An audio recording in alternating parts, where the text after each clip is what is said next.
Merci beaucoup. Donc, merci de cet accueil hors du commun, en effet.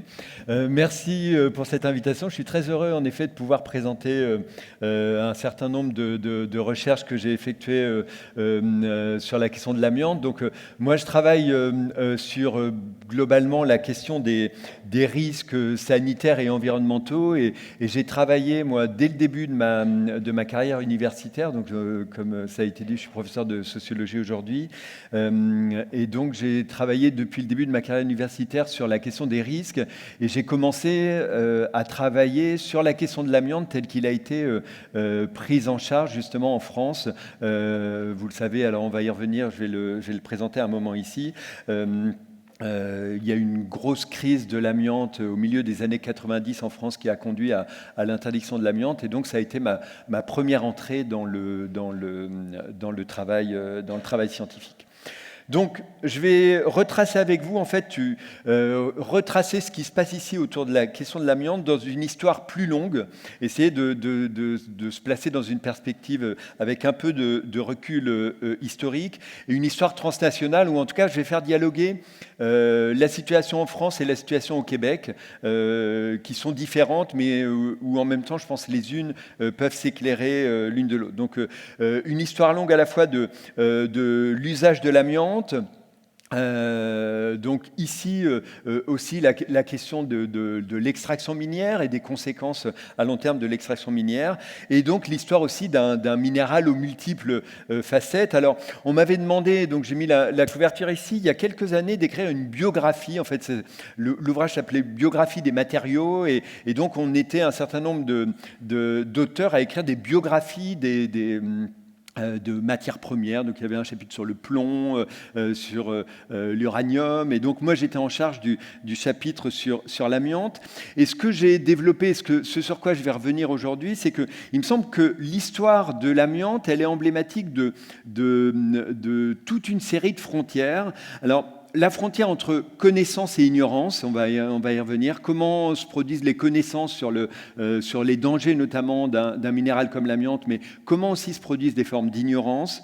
Les frontières entre santé au travail et santé environnementale, on verra que les deux sont interconnectés, mais parfois l'une est prise en compte aux dépens d'une autre. Et puis la question du lien et la frontière entre expertise et action publique qui me semble aussi importante comme secteur d'intervention à partir de ça.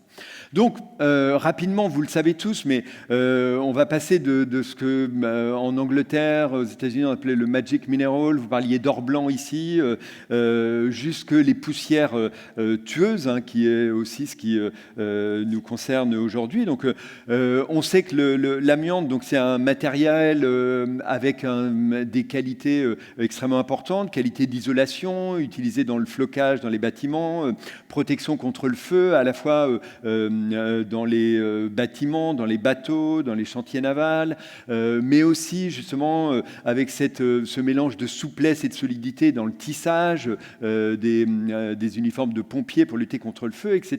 Et donc, toute une série d'applications qui ont été développées, aussi avec un matériel qui était moins cher que les matériaux équivalents, et donc qui explique cet engouement pour l'utilisation de l'amiante dans ces risques, dans ces différentes applications.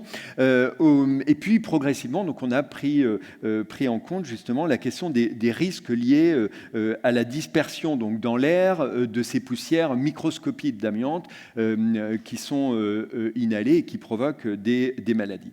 Alors, connaissance et ignorance sur les dangers de l'amiante. Donc, comme je le disais, on observe avec le cas de l'amiante un processus qui se répétera dans le cas de nombreux toxiques professionnels et environnementaux, c'est-à-dire l'interdépendance qui est parfois pourtant peu visible entre les expositions en milieu professionnel et les expositions environnementales.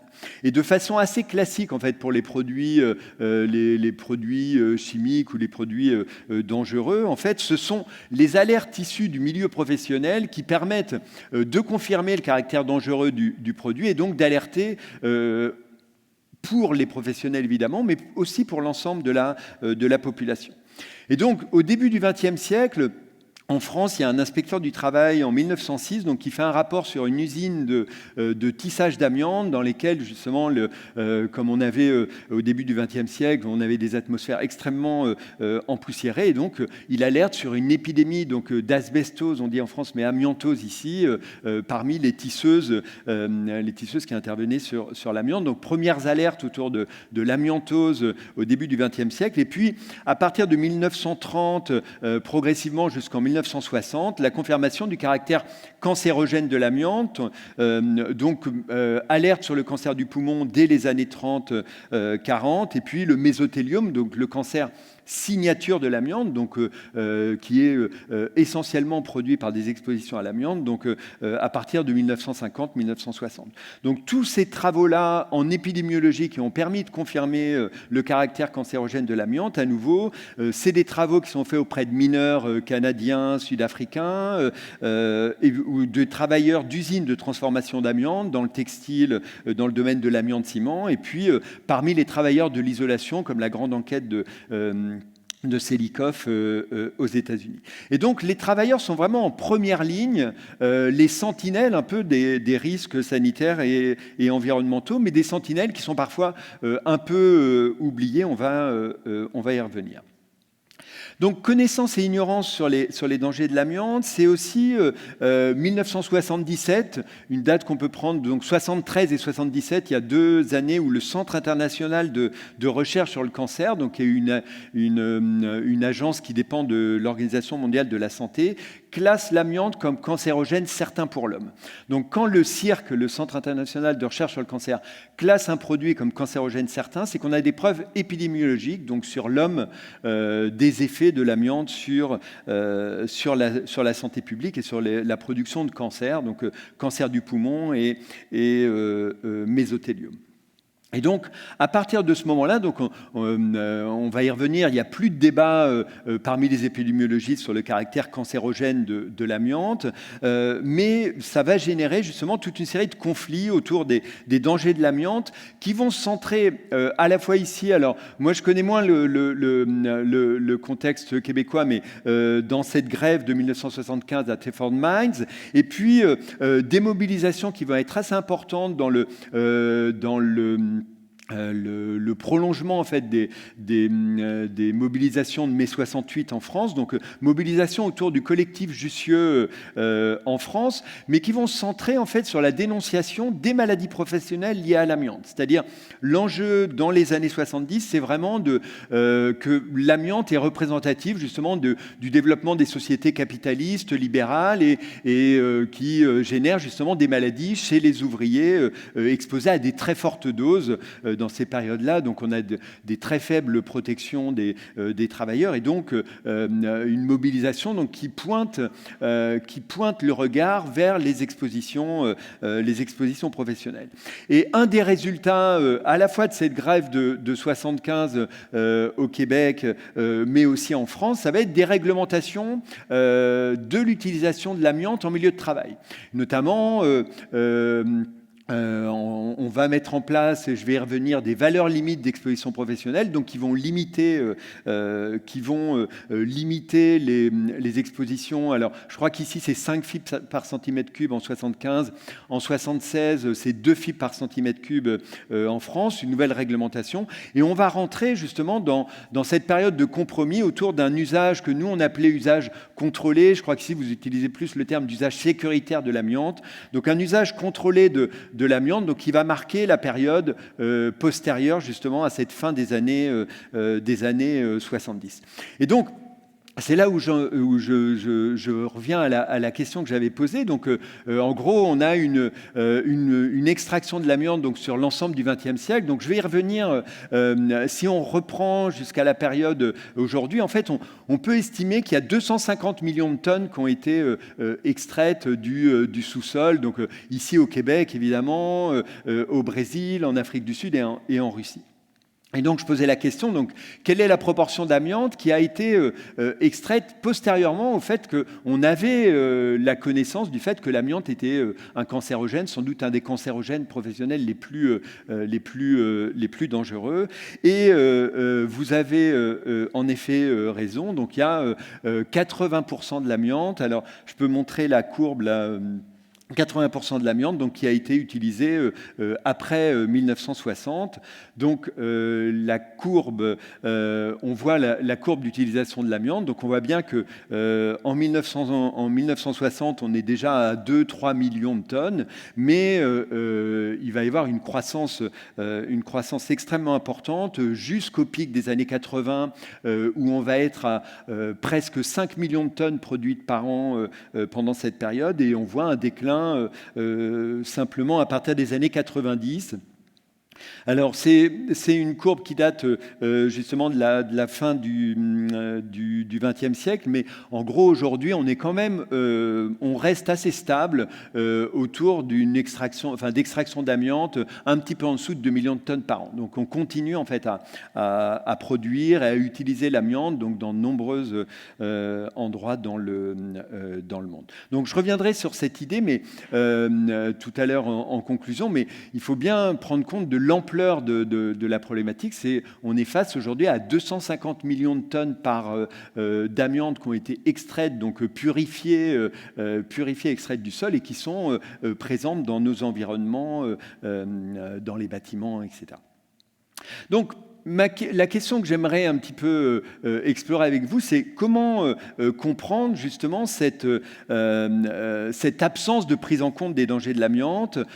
Comment est-ce qu'on peut comprendre justement le fait que même si on a la confirmation dès 1960 et on peut dire que 77, si on veut prendre la date la plus récente, dès 1977, on a la confirmation définitive du caractère dangereux cancérogène de l'amiante. Comment est-ce qu'on peut comprendre cette absence de prise en compte? Il me semble que moi, je vais principalement m'arrêter sur 3 types de logiques. Les logiques de production d'ignorance. Qu'est-ce qu'on appelle les productions d'ignorance? Les logiques, alors, qui sont propres à la science politique autour de la question de la construction des problèmes publics. On s'interroge beaucoup en science politique sur comment est-ce qu'un problème est construit publiquement, comment est-ce qu'il est mis en scène dans l'espace public, et puis revenir sur la question des expertises scientifiques, de la question des rapports de force et des liens avec les modes d'intervention publique, les décisions publiques qui sont prises dans le domaine des produits, notamment des produits dangereux.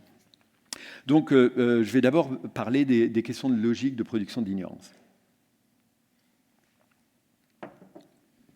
Donc, différentes modalités de production d'ignorance. La plus connue, en fait, c'est l'ignorance comme résultat de l'action de l'industrie, des industriels. Alors, le plus connu, j'ai mis le livre de Robert Proctor, Golden Holocaust, qui traite de l'industrie du tabac et de la façon dont elle a lutté contre l'établissement du lien entre tabagisme et cancer du poumon.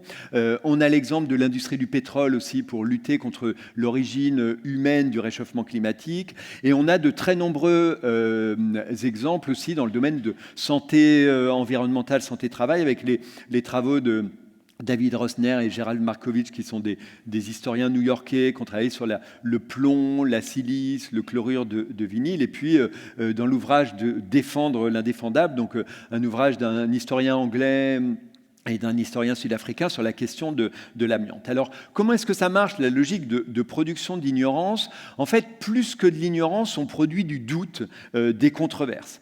Alors, sur l'exemple de l'amiante, il me semble que c'est assez révélateur. Comme je le disais, à partir de la fin des années 70, aucun épidémiologiste peut garder une crédibilité scientifique et s'opposer au caractère cancérogène de l'amiante. Et donc, il va y avoir une série de productions de doutes ou de controverses qui vont être initiées ou avec un rôle en tout cas important de l'industrie de production de l'amiante. Ça va être une double stratégie, une stratégie de différenciation des types d'amiante, où on va différencier le chrysotile par rapport à d'autres catégories d'amiante. Et lié à ça, l'hypothèse en tout cas la recherche d'un seuil en dessous duquel l'exposition au chrysotyles serait inoffensive ou très peu dangereuse. Et on voit bien qu'avec ce type de controverse, en fait, le positionnement de l'industrie, il n'est pas de s'opposer à la production de connaissances, mais d'utiliser les dynamiques du champ scientifique pour focaliser l'attention sur des problématiques, des questions qui sont les moins gênantes pour l'industrie. Donc on voit bien qu'il n'y a pas une opposition à la production de nouvelles connaissances, mais plutôt une orientation de l'espace scientifique, parce que qu'est-ce qui va se passer quand donc l'industrie va en effet financer quelques recherches qui vont affirmer que l'exposition aux chrysanthiles à faible dose n'est pas dangereuse, et immédiatement vous allez avoir des épidémiologistes qui vont s'opposer à cette hypothèse-là, etc., et donc qui vont concentrer leur attention pour démontrer qu'il y a un effet, y compris aux faibles doses. Et donc, en créant cette controverse, on va concentrer l'attention de l'espace scientifique sur une question qui est relativement périphérique d'un point de vue de santé publique, mais qui est on pourrait dire, la moins gênante pour l'industrie. Et vous voyez que dans ce cas-là, on est face à une stratégie de production de controverses, de production de doutes, qui est relativement peu coûteuse pour l'industrie, parce qu'il suffit de lancer la mécanique, et après c'est de façon autonome l'espace scientifique qui se concentre autour de cette question pour essayer de contrecarrer cette hypothèse. Donc, cette phrase, le doute est leur produit, le doute est notre produit, c'était une phrase qu'on avait retrouvée dans un mémo d'une entreprise de relations publiques qui travaillait avec l'industrie du tabac et qui disait, en effet, au bout d'un moment, la stratégie, c'est pas de s'opposer au lien tabagisme, cancer du poumon, mais de créer des controverses. Donc, on conseillait l'industrie du tabac de s'intéresser à la pollution de l'air intérieur, etc. Toute une série de questions donc, qui étaient justement moins gênantes pour l'industrie du tabac. Et aujourd'hui, on a aussi toute une série de travaux autour de ces logiques de production d'ignorance qui proposent une lecture plus sociologique, alors notamment autour de la notion qu'on peut traduire par science non faite, undone science, c'est-à-dire l'idée que dans beaucoup de cas, en fait, les industriels n'ont pas besoin, comme ça a été dans le cas pour l'industrie du tabac, d'avoir une production active d'ignorance, mais une simple production passive, c'est-à-dire refuser, par exemple, pour des industries chimiques, de donner des échantillons à des toxicologues pour qu'ils puissent mener des recherches, aussi pour une entreprise de refuser l'entrée d'épidémiologistes pour avoir des données justement sur leurs employés, etc. Donc cette capacité justement des industriels d'être des formes de gatekeepers, d'empêcher justement la réalisation de recherches. Donc une analyse plus en termes de non-décision, donc d'action passive de l'industrie pour éviter que des recherches se développent. Et ça a mené justement ces travaux autour de la undone science, la science non faite, qui insistent justement sur les inégalités entre les acteurs qui ont besoin de connaissances, des syndicats qui s'inquiètent du risque dans une entreprise, des riverains d'une entreprise dangereuse qui s'inquiètent d'émanations dans l'environnement, et puis de l'autre côté, justement, des acteurs qui sont en mesure de produire des connaissances, mais qui ont un moindre intérêt à le faire. Et donc, ça a amené toute une série de chercheurs à s'intéresser sur la powerless science. Pourquoi est-ce que la science est impuissante? Alors, il y a eu plus récemment, justement, en lien avec ces travaux autour de la undone science, des travaux qui ont été faits, notamment sur à partir des PFAS, vous savez, ces perfluoroalkyles, les produits qu'on a comme le téflon qui posent des problèmes qui sont extrêmement persistants dans l'environnement. Et donc, les chercheurs qui ont travaillé autour de cette question ont parlé de unseen science, une science invisible. Alors, c'était par exemple toutes les données qui avaient été faites, développées par l'industrie, par 3M et Dupont dans le cas des PFAS, mais justement qui révélaient la dangerosité de ces produits. Mais qui avait été caché au regard du public, en tout cas qui était resté interne au sein de l'industrie.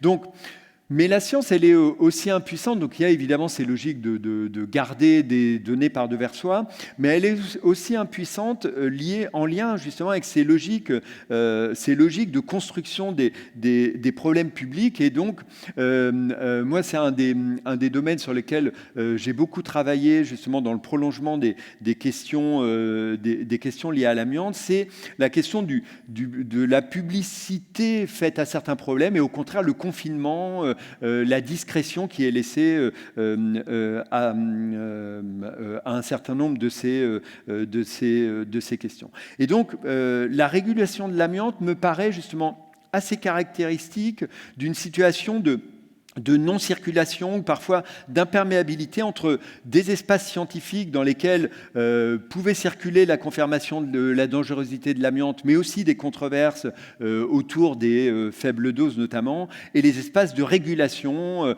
de décision publique dans lesquels justement cette dimension controversée apparaissait beaucoup plus visible. Et moi, je me souviens de fonctionnaires du ministère du Travail au début des années 90, au début de la controverse autour de l'amiante, qui, pour certains d'ailleurs, lisaient pas spontanément non plus l'anglais, etc., et qui avaient du mal justement à se faire une idée assez précise justement de l'état de l'espace scientifique, l'état des connaissances scientifiques sur la dangerosité de l'amiante.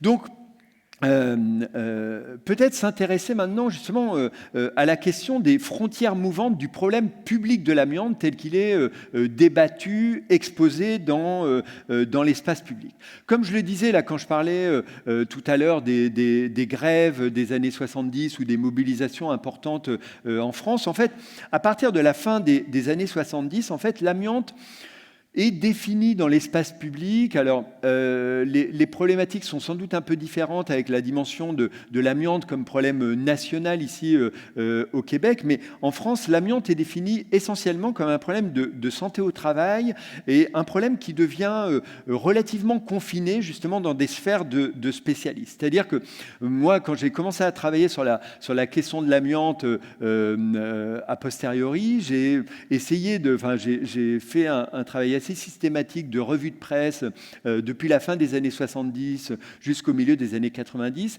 Et en fait, l'amiante disparaît presque complètement de l'espace public. Et en fait, ce problème, il est très peu publicisé et il fait l'objet justement de négociations plutôt à une échelle discrète au sein du ministère du Travail, entre syndicats et employeurs, avec pour objectif justement de trouver des solutions techniques pour réduire, encadrer les expositions professionnelles. Donc, on met en place justement les valeurs limites d'exposition, on va y revenir, et donc le paradigme de l'usage contrôlé de l'amiante. Et c'est vrai que pendant toute cette période, le problème disparaît quasiment complètement des arènes publiques en France.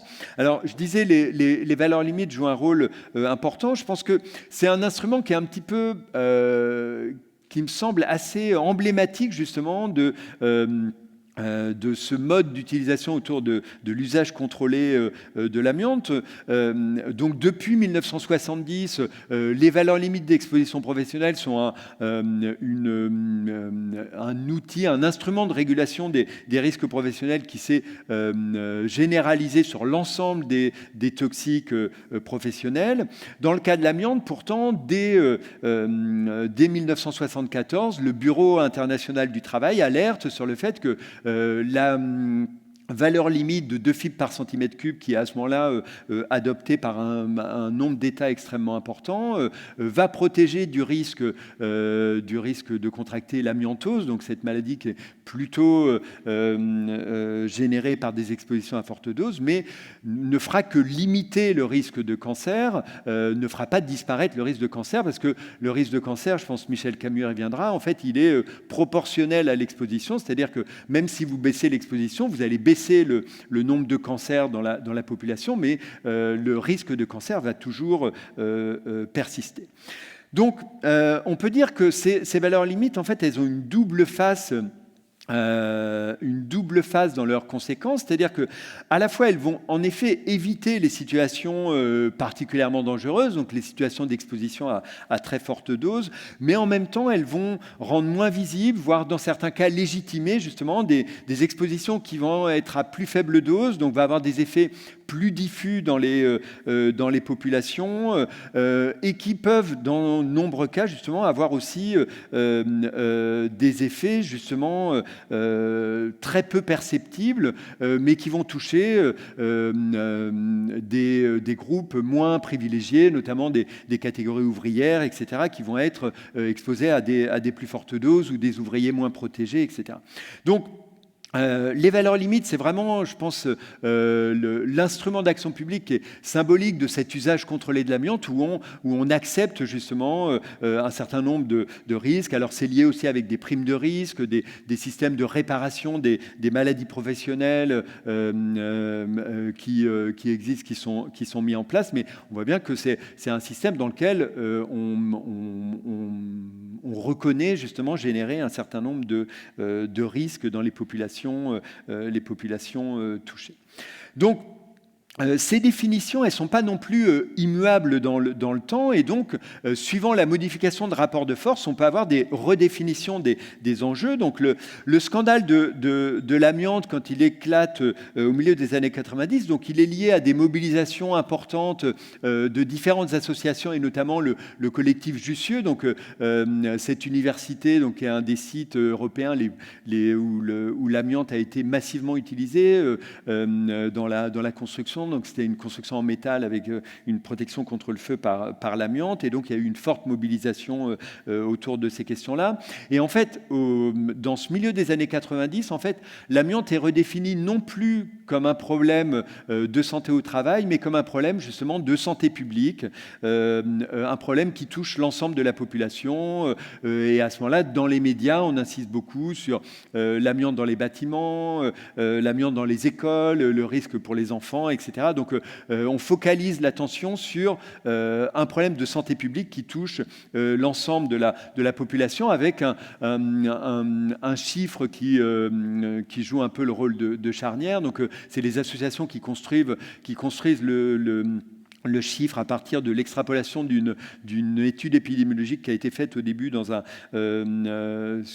Grande-Bretagne, et qui arrive au chiffre de 3000 morts par an, donc qui sera progressivement arrondi autour de 2 à 3000 morts par an, qui sont les chiffres réalistes durant cette période, les chiffres minimums de mortalité liés à l'amiante en France. Et donc, à ce moment-là, on a un scandale public qui se définit, donc autour, et l'ensemble des médias d'information convergent vers cette définition, avec une accusation très générale des industriels pour avoir privilégié les intérêts économiques sur les intérêts de santé. Donc ça va être propre à toute une série de crises de santé publique qui éclatent au cours des années 90 en France.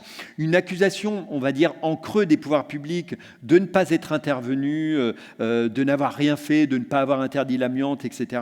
Et puis une mise en cause des acteurs politiques. Donc une définition publique du problème centrée autour de ces enjeux qui va conduire justement assez rapidement le gouvernement donc Jacques Chirac à l'époque à interdire l'amiante au milieu des années 90, avec effet au 1er janvier 1997, et qui sera un moment aussi charnière pour l'Union européenne, puisque alors il fera encore quelques années, mais à partir du moment où la France arrête d'encourager l'usage de l'amiante à l'échelle européenne, donc il va y avoir une interdiction généralisée au sein de l'Union européenne à partir de 2005. Alors, cette définition publique, en fait, elle laisse aussi, elle occulte toute une série de dimensions. Donc, elle passe, elle met de côté, en tout cas, la dimension professionnelle du risque. On a l'impression aussi, à écouter les médias, que c'est un problème qui est découvert au milieu des années 90, alors que, en fait, c'était un problème assez ancien, qui mobilise depuis longtemps, justement, l'État et le ministère du Travail pour mettre en place des protections dans les milieux de travail, une reconnaissance reconnaissance des maladies professionnelles, etc. Donc, toute cette dimension justement d'un problème qui est géré dans le long terme par un certain nombre d'acteurs dans le cadre de ces négociations est complètement occultée de la scène publique, est aussi occulté justement le rôle des médias d'information dans cette incapacité justement à alerter plutôt sur la dimension justement importante, justement de cet enjeu de santé publique à l'échelle de la population. Et il me semble que cette crise de l'amiante, l'éclatement de cette crise de l'amiante au milieu des années 90, elle révèle aussi par contre-coup le fait que alors peut-être on en parlera dans le débat, je ne sais pas si la situation est exactement la même au Québec, mais le fait qu'on a une très faible publicité justement des enjeux de risque professionnel, de santé au travail, et que ces enjeux-là sont souvent traités justement de manière très discrète entre des sphères de spécialistes.